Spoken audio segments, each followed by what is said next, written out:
Hi guys, আসসালামু আলাইকুম। Welcome back to my channel and welcome back to another blog. So guys, আজকে হইতেছে পবিত্র ঈদ উল ফিতর। সবাইকে ঈদ মোবারক। আশা করি আপনারা সবাই অনেক ভালো আছেন। সো ঈদ উল ফিতর উপলক্ষে আমি ভাবলাম যে কেন না একটা ব্লগ তৈরি করা যাক। সো দেন আমি সকাল 7:10-এর দিকে আর কি ঘুমে থেকে উঠে গেলাম। দেন আর কি আমি গোসল করে ঈদের পাঞ্জাবি পায়জামা পরে নিলাম। সো এটা হইতেছে আমার ঈদের আউটফিট, আপনারা দেখতে পারতেছেন। আম্মু ঈদের জন্য আর কি এই খাবারগুলো আর কি তৈরি করেছিলেন। সো আপনারা দেখতেই পারতেছেন কত ধরনের খাবার না আম্মু তৈরি করেছিলেন ঈদের জন্য। আলহামদুলিল্লাহ, মাশাল্লাহ।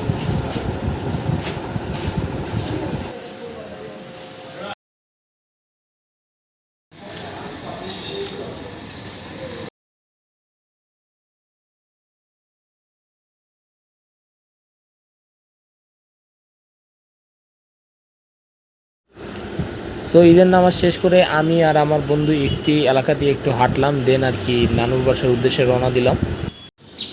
তারপর চলে গেলাম আমার বন্ধু ইফতির বাসায়।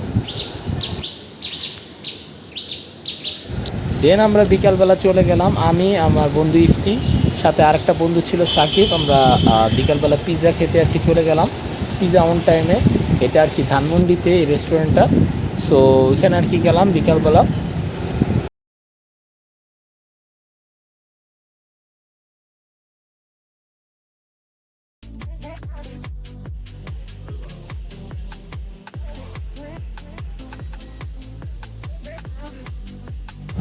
সো গাইস, এখনের যে ক্লিপসগুলো আপনারা দেখতে যাচ্ছেন এগুলো হইতেছে ঈদের তৃতীয় দিনের। ঈদের দ্বিতীয় দিন আর কি আমরা আর কি বের হয়নি, এলাকার ভিতরেই ছিলাম।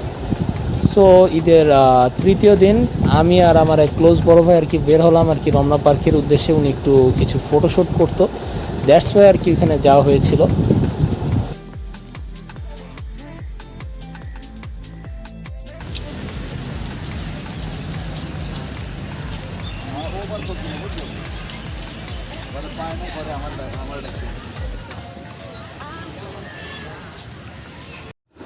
ওই দিন আমি আর আমার বন্ধু ইফতি সন্ধ্যাবেলা চলে গেলাম একটা রেস্টুরেন্টে।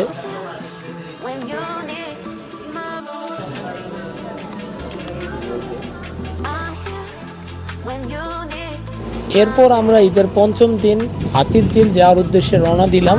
দেন আমরা হাতির ঝিল আর কি পৌঁছে গেলাম।